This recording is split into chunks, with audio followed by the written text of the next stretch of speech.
Hi everybody, Jill here. Welcome to my channel. And we're going to be using the new Natasha Denona My Dream palette. Actually, I've had this palette for a while, for several weeks.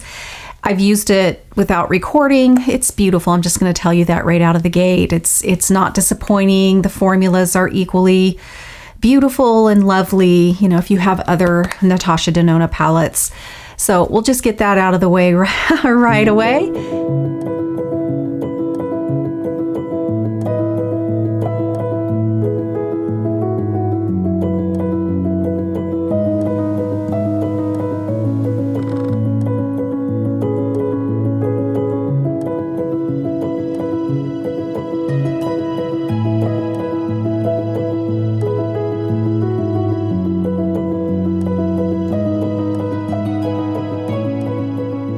I am all ready to go, except for I'm saving my lips for last because I always just am not quite sure what I'm going to end up with. I have an idea, but not quite sure. If you are curious as to what foundation I used today and the concealer and anything else, you will find that down below in the description area of this video. Actually went in to Sephora to buy the Glam palette. I have been trying to get my hands on that one forever and it was sold out yet again. But this wasn't, and it's pretty dang new, and I thought it was absolutely gorgeous. So it was a no-brainer for sure. I went ahead and picked this one up. So today I am wearing mustard yellow. I absolutely love wearing this in the fall. I generally leave it alone on all the other, seasons, but for fall, I adore this color. I think it's gorgeous. But you don't have to just reach for the mustards, in your eye look to make it really pretty. And I'm going to show you that today. We're going to start this look off with the Rare Beauty by Selena Gomez, the Eyeshadow Primer. I like to just kind of pat the primer in. So what do eyelid primers do? Well, this one is beautiful in a few ways. One, first of all, it doesn't sort of make my crepiness look worse, because many will do that if you're not careful. I also love the light peach color. It acts as a really nice color corrector. So I have, deep hollows right in here, and it really helps that situation. The other thing that primers really do is they increase the payoff of any eyeshadow that you're going to put over the top. It helps to eliminate creasing through the day, and it just makes your eye look stick around beautifully. At the end of the day, my eye looks pretty much look like they did when I first, did it. And a good primer will give you that. Right out of the bat, I'm going to go in and brighten right in here. I'm not going to put this here in the corner, and I don't really want any of the fallout to even come down in here. I'm going to pull that tissue and just lay it in there. I am gonna bring it up, and if I did accidentally get some down there, which often is the case, then I'm just gonna wipe that away.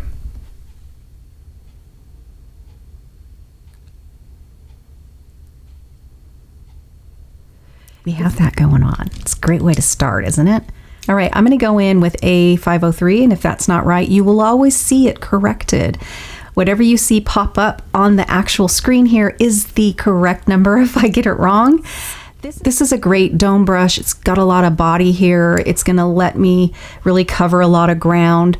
It's nice. So I'm going to go in now. So I'm going to hit this right here in the middle, and I'm going to pounce it along.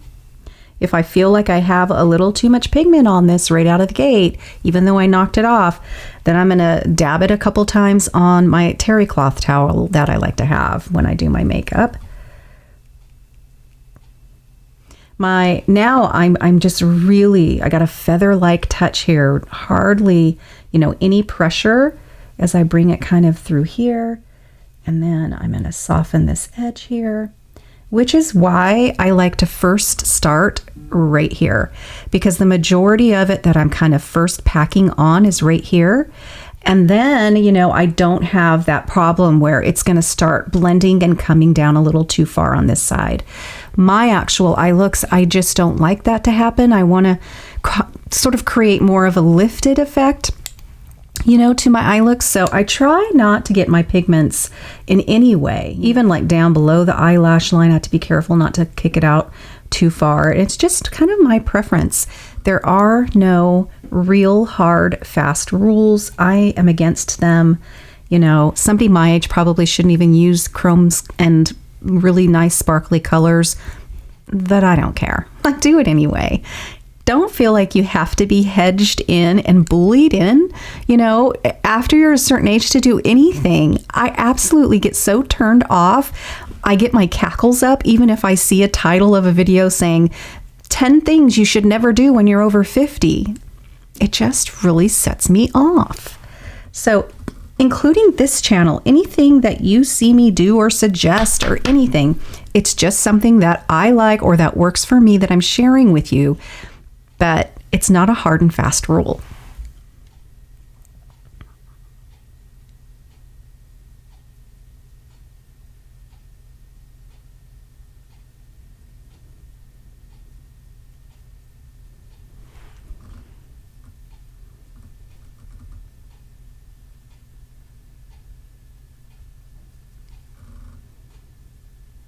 Now I do take, with my particular eye shape and the space that I have, you know, between my mobile lid and where my eyebrow is, I do kick this up right into the brow, right in through here.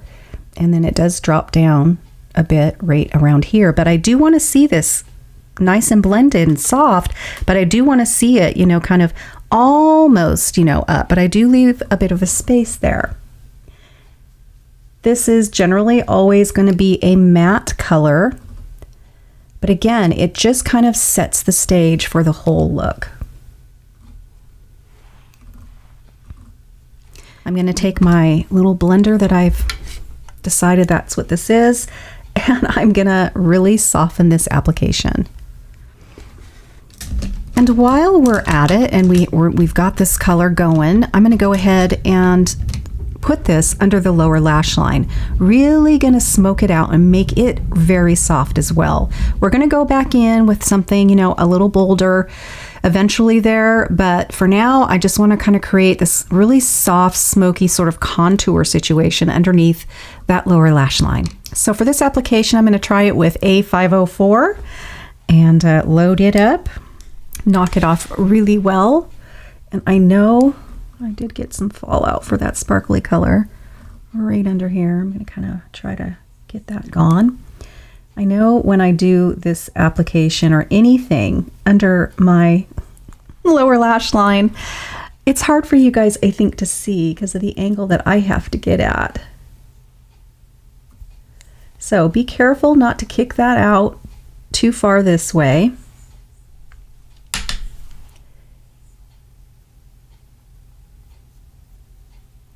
Again, it's very smoky. It's going to look a little weird.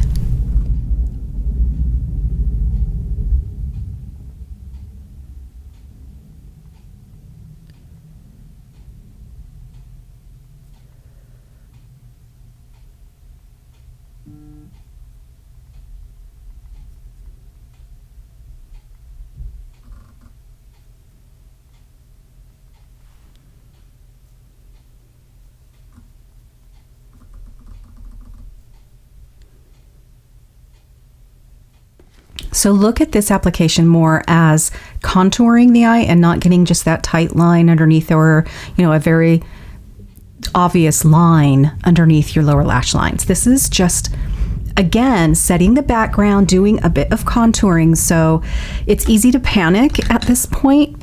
It's much lower than you think it should be, but it does work and it does come together at the end. I'm going to take A502. I wiped it off really well. And I'm gonna really soften that bottom line down here. Again, I really don't want to stop and start. I must have a little watering here because nothing wants to stick right there. Don't you hate when that happens? Okay, I think we got that really soft. Moving on, we are going to just kind of deepen and start to really kind of bring out the richness of this palette on our eyes. So let's get something a little bit, a definite dome brush, but something with a little bit more precision. So I'm going to go in with 211. So far, these have been all BK Beauty brushes. So I'm going to go into Familia. I'm going to load that up. I'm going to knock that off really well. I just really kind of want to do this kind of C shape here with this and create a bit of a lift, you know, to my eye. So this is not my natural crease, but it's going to give it the illusion that it kind of is. And think of this as a soft sort of C shape when you do this color. Again, I want you to think of it like that only because if you want to achieve something similar, I don't want to kick it out this way. I mean, there are definitely beautiful looks that you're going to want to do that. But for this particular one, we're going to just do this. Then I'm going to go ahead and take my blender, brush it off first on the terry cloth towel, and everything is still going to be soft. I have a very raspy voice today. I'm not sure what's going on there. I apologize for that. I have had to kind of clear my throat a lot, but hopefully I have edited that business out. So again, we're going to do just this really soft sort of C shape here, or parentheses, I guess you could call it that.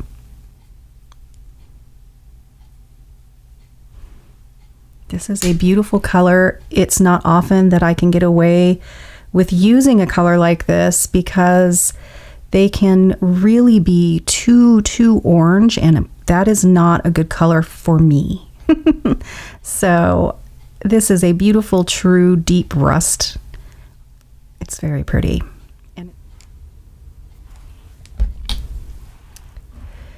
Okay, so I'm just gonna kind of soften that.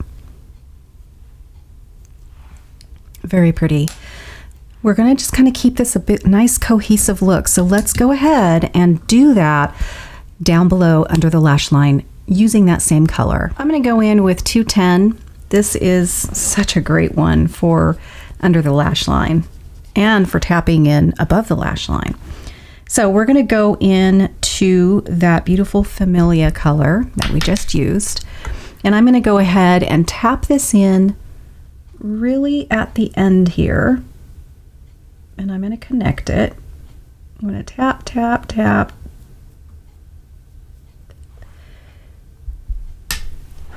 A little tiny bit more than halfway.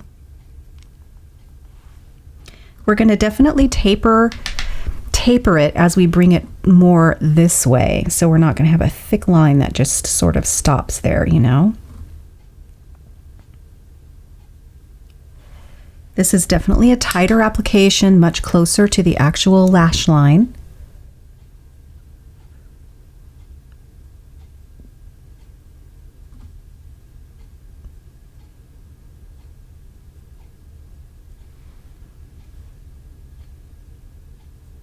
But we still want to make it soft. Such a pretty color. I mean, you could curl your lashes, decide if you want a tight line, decide if you want a water line, put your mascara on, and have a gorgeous look. I'm going to take it just a little further. You know me. So, and I love to play with palettes, and this is a pretty new one to me. So I always like to kind of get as many colors that I can. And I'm going to go into this one. This is absolutely beautiful. It's called Edgy. But I want a good packing brush now. I want something that's going to give me a good amount of packing ability, give me some control, but not so small that I'm going to kind of have a problem making it blend nicely. I think you know, if you've watched a few of my tutorials by now, I think you have a really good idea where I want to put this color. And you're right, it's the outer third of my look is generally where I like to put the richest color. And so that's what we're going to do. Now, if you have wide set eyes, you're not going to want to do this. You're going to want to kind of have that deep color more in this way and go, you know, a little bit softer on the outside, because otherwise what it's going to do is it's going to make your wide set eyes even wider. So this wouldn't be an appropriate step if you do have truly white set eyes. This is the brush that I like to use for this application. It is 205 and it's slightly angled. I like to load the pigment and tap it in the pan, you know, right here. I like to load this dipped side, you know, how it angles down. I really load it and I really try not to touch any pigment here on top. It automatically goes there, but it's just the perfect way to do this, makes it pretty much effortless. You know, if you can use good tools to help you make it so much easier and more enjoyable, you know, with any craft, that's your goal, you know. Good tools with any craft makes your crafting easier. I'm going to tap it off really well on my desk here. Okay, so I am going to intensify the outer bit, and I'm going to take that, because remember, most of that's on the bottom there. So I'm going to really tap that, lift my tissue, and really get it just really in there, really that lash line. I'm going to lift that tissue up and really pounce it in. And I'm packing it. I'm going to load it again. Definitely go that route. Don't go hard and heavy right away. But you're going to see the depth that doing this really gives a little extra oomph to this look. Isn't that pretty? It is like the deepest eggplant color, and it's beautiful with mustards. It's really the reason I grabbed this palette, because purples and deep eggplants and all of that do go really nice with this mustardy color.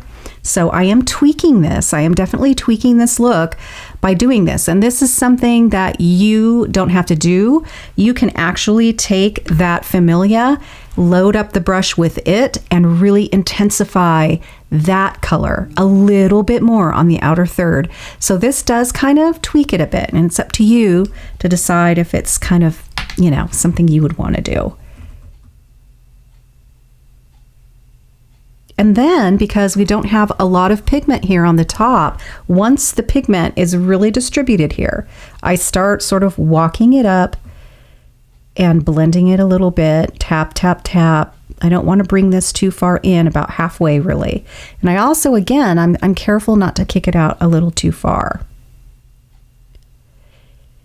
A little tip too, if you have downturn eyes, you actually are going to want to keep your brush completely straight up and down, very vertical. And you're going to put that right here and you're going to walk it straight up. You're not even going to think about lining it up to the outer part of your eyebrow. You really just want to go straight up if you have downturned eyes, and leave this completely gone. Nothing, no pigment there at all. And that is going to really give the illusion that you have a little bit less, you know, downturned eyes, if it's something that bothers you.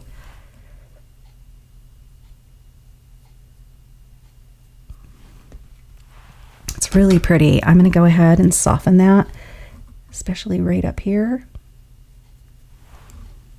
Okay, I'm going to get my other eye caught up here.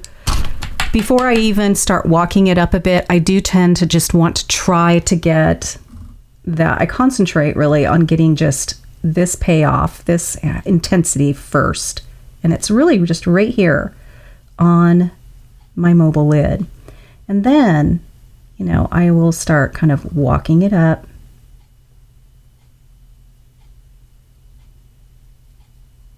Softening that.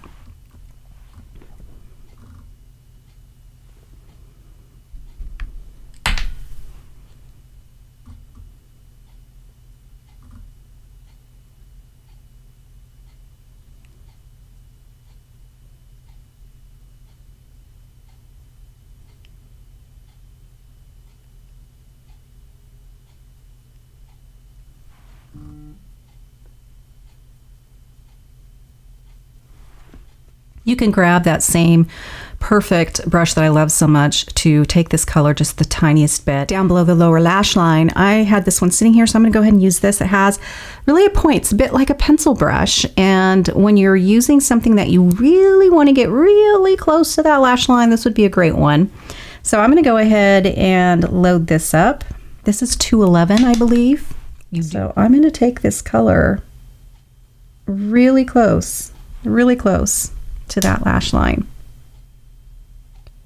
I mean, even closer than where we put the nurture.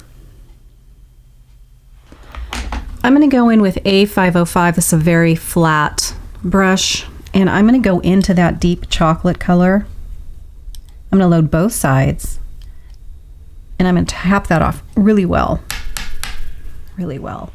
And I'm going to take this and just sort of place it right here next to the lash line, like a very sort of soft liner. But I'm not going to take it into the purple. I'm just going to take it right through here. I know it's subtle, but I think it's going to be pretty. I am not taking it up any further than that. I'm going to blend that top line actually out. Do you see how that just makes a very subtle difference? But I actually really like it. So again, I am going to lift and tap it right in here. This is not a matte color. It's actually gorgeously it's pretty. It is really, really pretty. It's very pretty. It appears to be matte, but it isn't. Wow, yeah. Pretty. Oh, I like that. I really like that.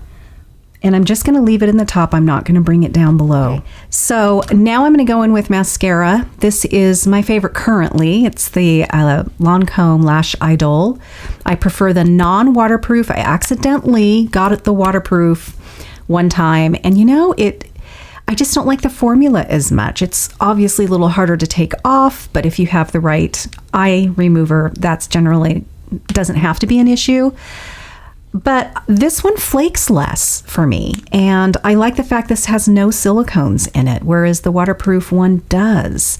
Anyway, I just prefer the non-waterproof. Again, I get less flaking through the day. So I'm going to put on my mascara right now, and I will get back to you. Oh, actually, wait. Do I want to... No, I don't think I want to waterline or tightline. So yes, indeed, we are just going to get on our mascara and we will finish out what we're going to do on our lips after that. So stay with me. Okay, I'm going to share with you guys what I did regarding the contour and the blush before we move to the lips, because I use this palette for everything. So this ended up being kind of a full face palette, which is really nice, especially when you pay the amount of money these cost. So for my contouring that I used kind of everywhere, I went ahead and went into this color here. For my blush today, I actually went and used this color here. I did pop in a tiny little bit of this, you know, right in here for my highlighter. So yeah, we got our full face look right here out of the palette. Don't be afraid to experiment in that way. You'd be surprised how you can do that with most palettes. Now, I did contour my lips. I know it looks like I have lipstick on, and that's just because I kind of bring it up in there, but I did contour with this color here. I know it seems a little, maybe even a little dark for me, but it's all going to work in the end. I am going to be boring and do what I normally like to do, which is pick kind of an appropriate nude lipstick and pop something a little shiny or a little sparkly right there in the middle. So let me figure out which one of my nude lipsticks I'm going to be using today. I know I'm very predictable that way, but I'll be back. I went ahead and pulled my MAC Creme de Nude. This is a true nude in my humble opinion. And it is one of my absolute favorites. And it has been for many years.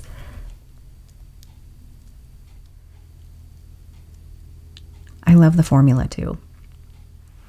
And then I'm going to pop a little bit, just a little bit of gloss right here. And it's the Sexy Mother Pucker. Got this from, I believe, Ulta. And I hope they still make it. It's more of a sort of a creamy, opaque color. It doesn't have any sparkle in it or anything like that, but I'm going to go ahead and use this. It is very similar to the color of Creme de Nude overall, but it kind of makes it look a little more milky. And I like that. Okay, so that is it for this one. I hope you found this inspiring. If you have this palette, I'm going to say goodbye for now, and I hope to see you very soon in my next video. Bye-bye.